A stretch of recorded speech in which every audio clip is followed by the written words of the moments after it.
Hello, everybody, and welcome to another episode of the Capital Gains Tax Solutions podcast, where we believe most high net worth individuals and those who help them struggle with clarifying their capital gains tax deferral options. Not having a clear plan is the enemy, and using a proven tax deferral strategy such as the deferred sales trust is the best way to exit your highly appreciated assets so you can create, preserve, and grow more wealth. I'm your co-host, Pearson York, filling in for Brett Schwartz. In each episode, I'm joined by some of the best wealth, business, real estate, and leadership individuals in the world to share ideas, deal stories, and inspiration so together we can make complex tax deferral strategies simple and passive income plans achievable. As always, we're streaming on expertcresecrets.com, Capital Gains Tax Solutions YouTube channel, Kingdom Luxury Realty YouTube channel, and the Kingdom Luxury Realty Facebook channel. So go ahead and rate, review, subscribe, hit the like button, notification bell, all that good stuff so you don't miss anything. I'm super excited about our next guest.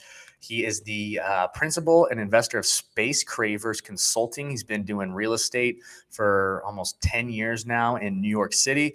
And the dude doesn't say no to opportunities. And so I'm super excited to introduce to you guys Gene Delva. Gene, how you doing, my friend? Hey, how are you? How's it going? Thank you Doing for great, having man. me. You're welcome. You're welcome. So how'd you come to create a company called Space Records or Cravers?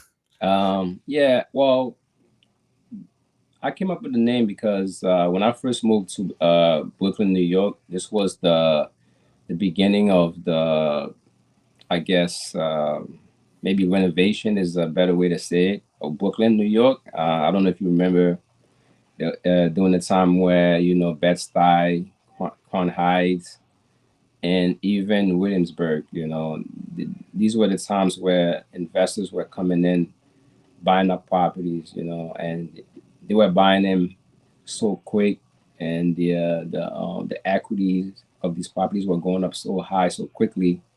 So at that time I was also involved in helping these investors find properties, and they were so hungry for these properties. So I decided to you know, s- quit the firm that I was working with and started my own business. And I named it the Space Cravers, just to kind of like I love it.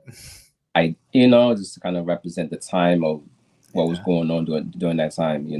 That name kind of embodied the what was going on in the air at that time. I So I love came it. up with Space Cravers. Mhm. I love it. I love it. That's awesome. So what mainly real estate is where you started, but I also, we talked before the show that you're doing a bunch of stuff with Bitcoin now. So why don't you tell people that story about how you got started with in Bitcoin? Well, to be honest with you, when I first heard about Bitcoin, I think it was around 2009. I remember when I was doing real estate on the Upper East Side, they had some real estate companies that had an idea of, letting tenants pay their rent with bitcoins, or they would offer agents Bitcoin for fees. And it's funny because back in the days, they used to give away Bitcoins. And I actually didn't take on that opportunity. I wish I had. you We all have know, regrets. yeah. So how much you want to give me? 1,000 Bitcoin? Nah, I'm good. Oh man. but but fast forward, I actually became I can say maybe the term is serial entrepreneur, Yep. because I've learned in business, even when I was doing real estate, I realized the importance in any business is to get the deal done. And I'm also a firm believer that there's a solution to any problem, and before, so the way I got into Bitcoin was that I had a gentleman that reached out to me on LinkedIn, and and pretty much asked me if I had access to Bitcoins because he wanted to buy some, and the fact that I'm the type of person where I don't turn down opportunities, and especially at that time, I was really hungry. Anything you brought to me, I want to solve it. So I said, okay, I can help you find a seller, and I was able to do that. And in the process of doing that, I learned that I didn't have to just put myself in the box and just sell real estate. I could also be maybe a consultant, you know, to any. I can I guess I can assist any business, you know, on a consultant basis. You know, whatever issues they had, I can help them solve it. And in this particular situation, you know, I had a buyer that wanted to buy a particular amount of Bitcoin that it was kind of impossible to buy that on the exchange because it would have been too expensive. And I was able to connect them with a seller, and then he was able to transact. Yeah, absolutely. So it sounds like one of your strengths. I believe everyone's given a set of spiritual gifts or strengths or superpowers, whatever you want to call them. Right? Is it sounds like for you, it's problem solving. Yeah, yes, definitely. And to be honest with you, when I first got into business, I had a very hard time, and the traditional way of doing business just wasn't working for me. You know, so yeah, I didn't have success for a long time, and I eventually realized that I wasn't meant to do business like everybody the way everybody else was doing business. I don't know if you remember, like maybe around 2011, even before that, the real estate was booming. Agents were making a lot of money, and just like anybody else, I wanted to make a lot of money, but I actually had I don't know if I guess a spiritual awakening, and I realized um, that I realized that in order for me to be successful, that there was this wisdom that I didn't have, and I had a gift that I know that I could use, and my gift was patience. I'm a very patient person, and sometimes people may think that it may come across like I'm too nice, but it's not really the case. It's that I'm a very patient person, and also too, the third thing is faith. I believe, if I believe in something, I have the patience to wait and to see it happening. Love it. And I think part of it is because, like, on a spiritual basis, I found God. When I say I found God, meaning is I found that that money wasn't really for me like that. Like, I wasn't meant to be. I'm not saying that I'm not meant to be this rich guy, but that's not the goal. That's not, it's not for me to become a millionaire, be, wealthy. The important thing is just to help people and to solve the problem. And the craziest thing is, when I started this business, I wasn't good at it at all. I went to seminars, trying to learn from the latest mogul, real estate mogul, and I did the things that they taught me to do, but it didn't work for me. Yeah. And then so when I had that experience, I started seeking wisdom, and I realized that because when I was doing real estate, I used to be in the office all day, picking up, doing making cold Cold calling, calls. Yeah. and learning scripts, and I learned that the real estate business is a numbers game. You might have 30 clients, four of them may, six of them may end up, Yeah. may work out. But then, I started thinking to myself, and at the time, the first experience that I had that opened my mind was that when I was doing real estate, I realized that my parents, they didn't own a house. So I started thinking to myself, I'm like, wow, here I am helping other people buy houses, and my own parents don't even have a house. So I said, you know what? I'm gonna do? I'm gonna find a way to buy my parents a house. And the craziest thing is, in the process of buying my parents a house, I learned so much. And what I've learned is I would have never learned that in any seminar. You know what I'm saying? Yeah. You got to get out and do it. Yeah, or any guru, because and one of the reasons was that I give my dad the money, the deposit and everything like that, but but he had to qualify on his own. And and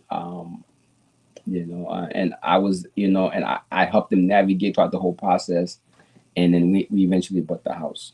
So that was the first thing. The Yep. second thing that happened to me was that I had a friend of mine. The second thing that happened to me was I had an idea. I said, listen, instead of cold callings, going out looking for people, why don't I help the people that's right in front of me buy houses? You know, the people that we discount. Our cousins, our aunties, the next door neighbor, the people that don't even think that they had the ability to buy a house. You know, I said that if I could help those people, then the idea, the idea came to me.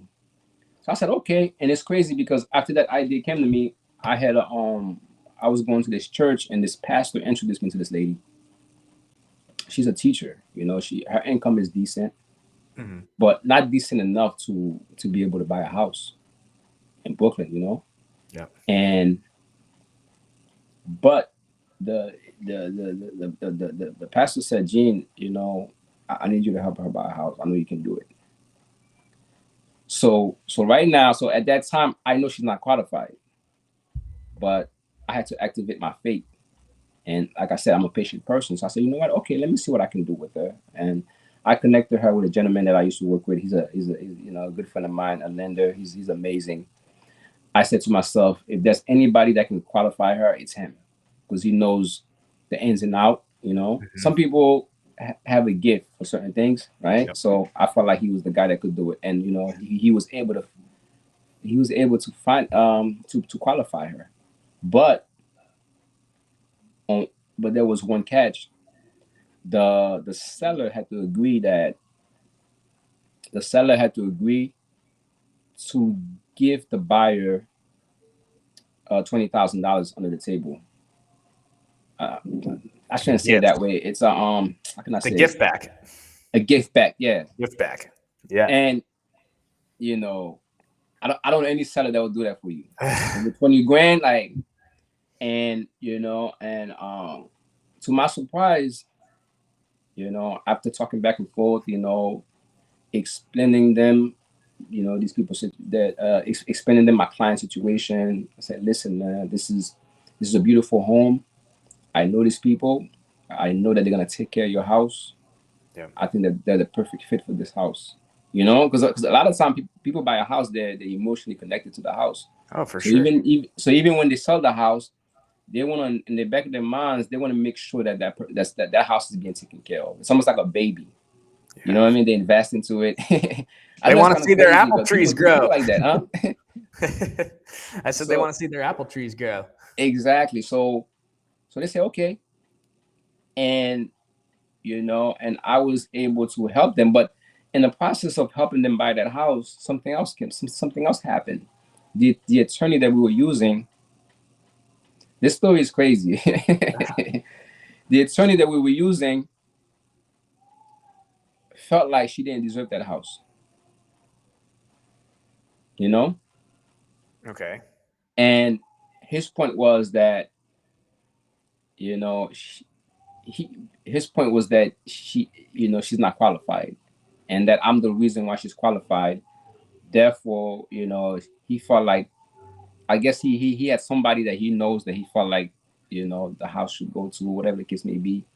I know this sounds crazy, but at the end of the day, he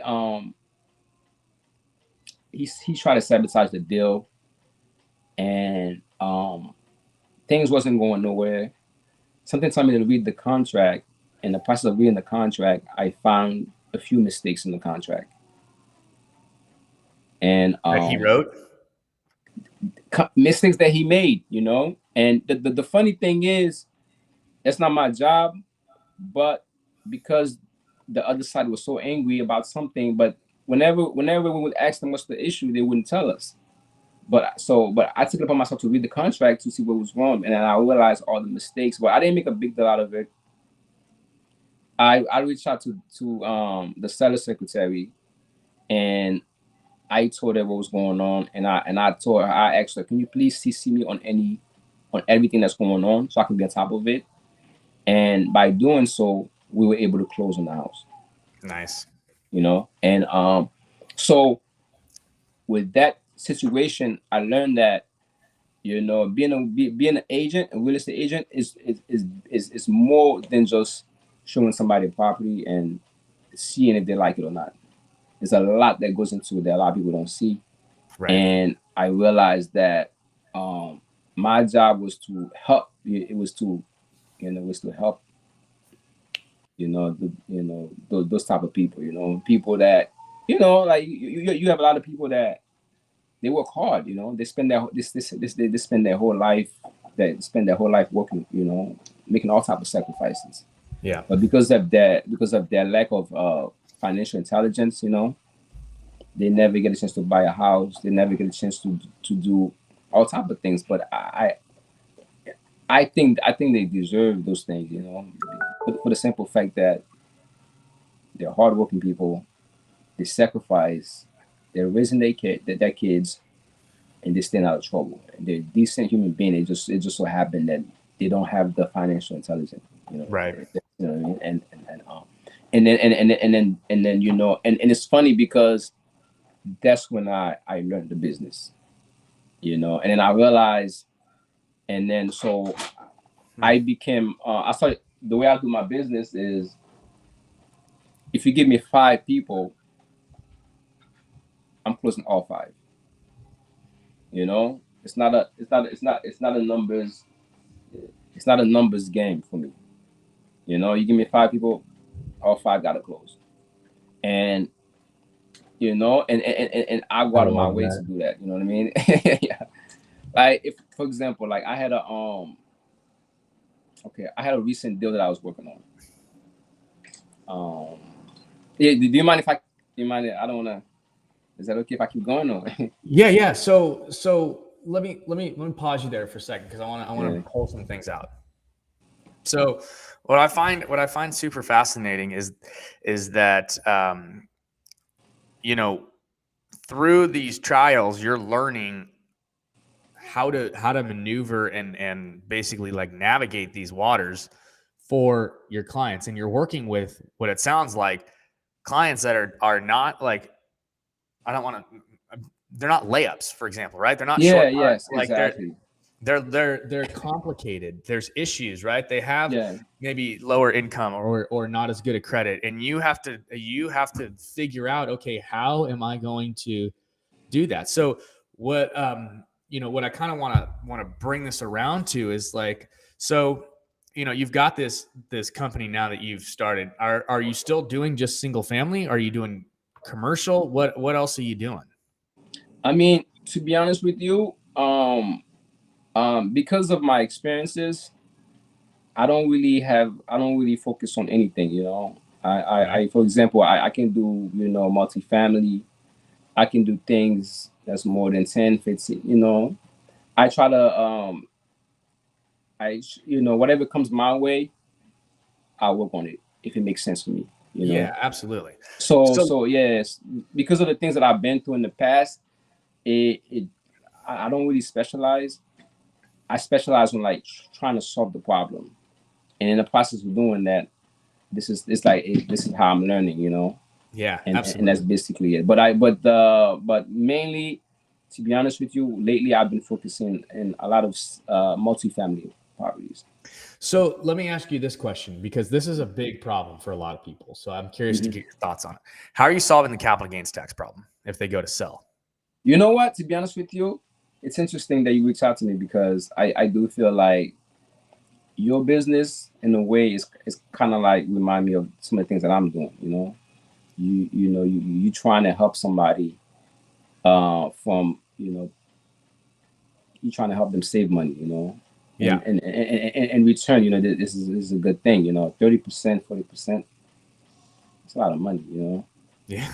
And the fact that you have a vehicle that you can create to help somebody defer that. I mean, that's amazing.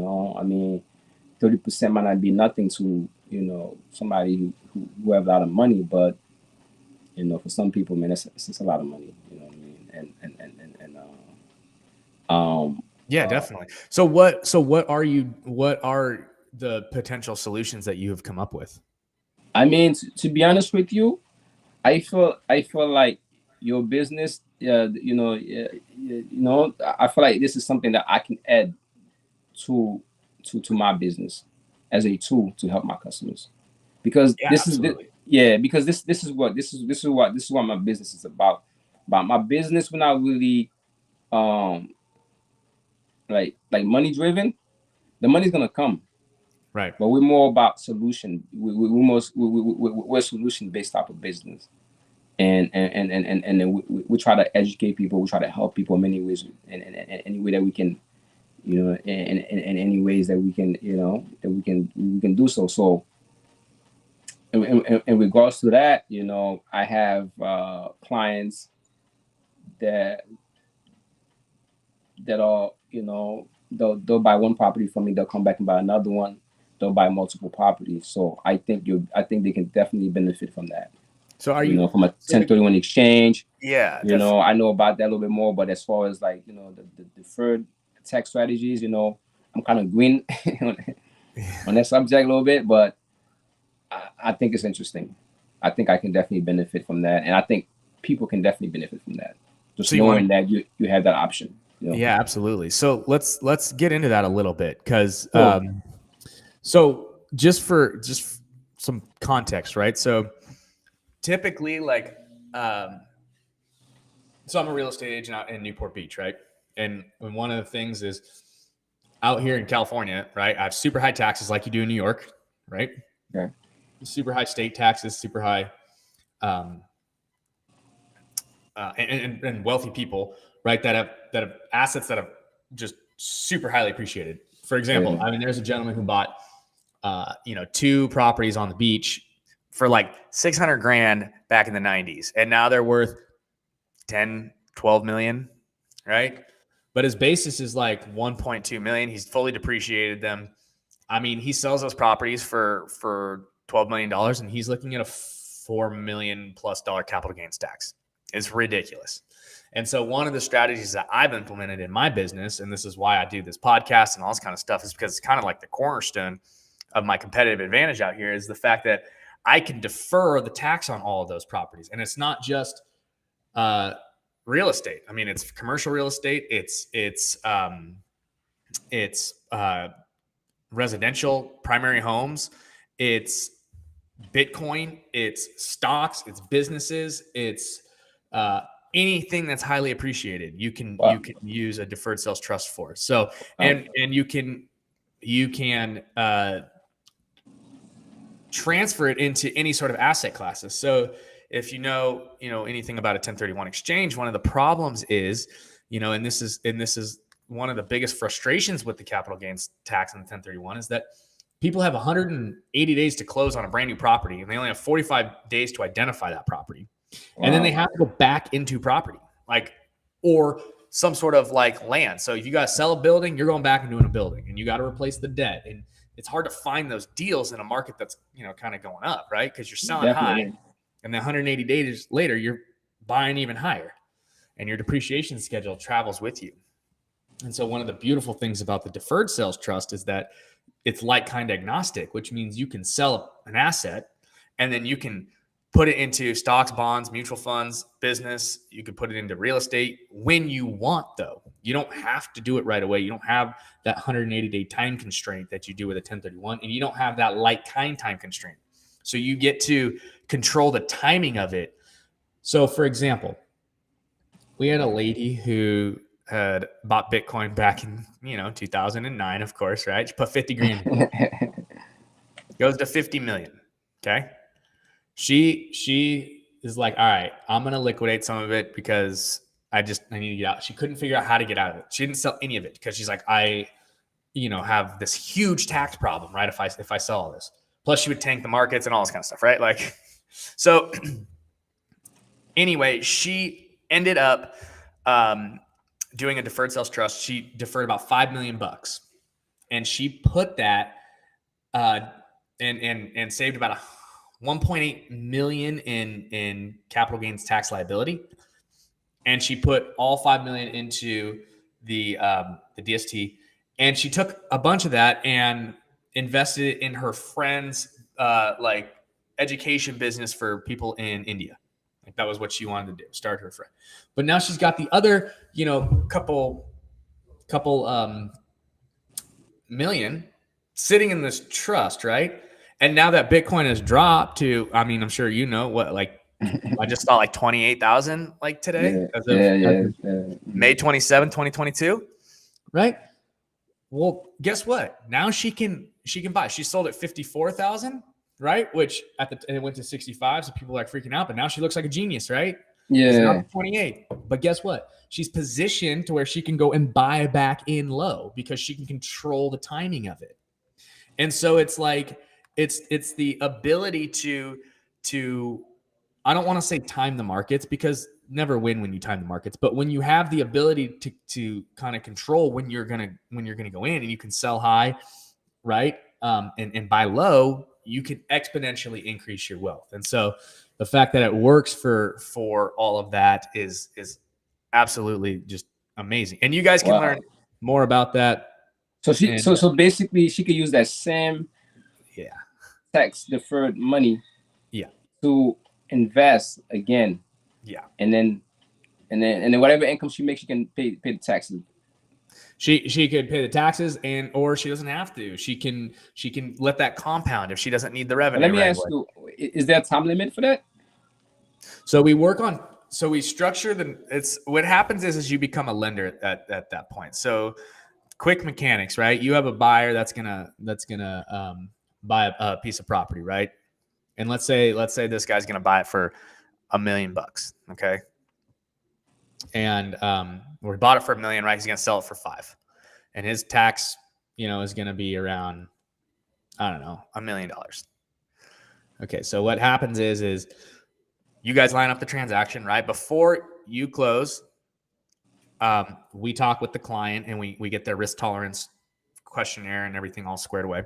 And then what happens is you, seller, right, sells the property to the trust. That's Capital Gains Tax Solutions.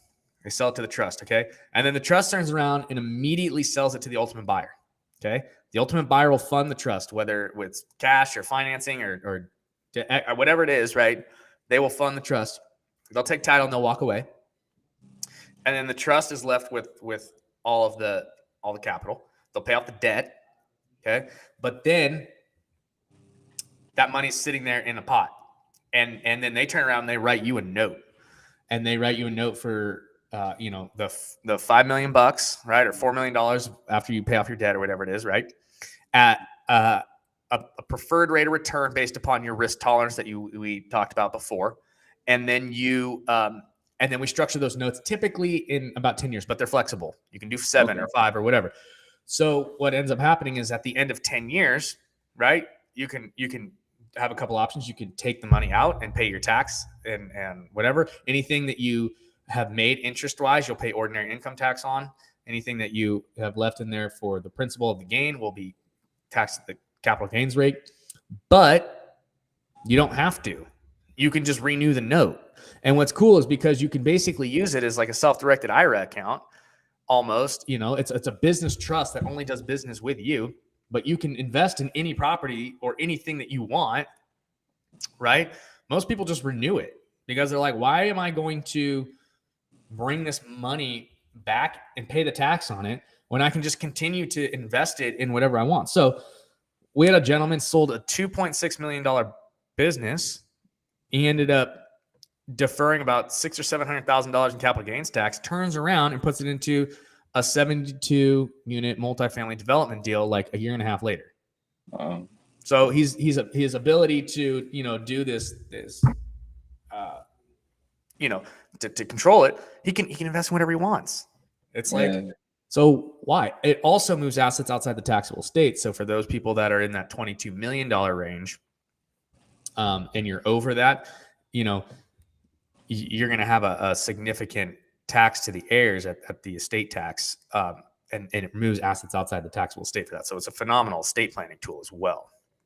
So, and you guys can learn more about that at capitalgainstaxsolutions.com. We also have a mastermind every Friday at 10 a.m. Pacific, 1 p.m. Eastern. We just finished our one this morning, but it's amazing because people are coming on, they're asking questions about their deals. So if you guys are interested in that, you can also find that at capitalgainstaxsolutions.com. And I will definitely be sending you an invite so you can come and check it out. Yeah, definitely. And to be honest with you, I think that's great, especially the fact that it's there's some flexibility. Like, you guys, if somebody's can do it with stocks or bitcoins and stuff like that and different investment. Yeah, definitely. I mean, for a problem solver, it's one of the best tools you can have in the quiver for sure. But anyways, all right. Well, hey, we're coming up on our time here, and so I wanted to just say, hey, do you have any parting words or anything like that?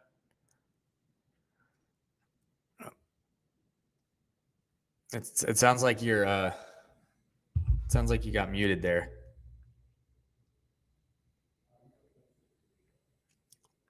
Okay. Awesome.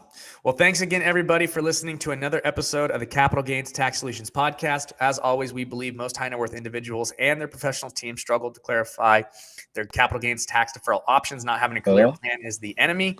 Using a proven tax deferral strategy, such as the deferred sales trust, is the best way to exit highly appreciated assets. Tax deferred, create, preserve more wealth.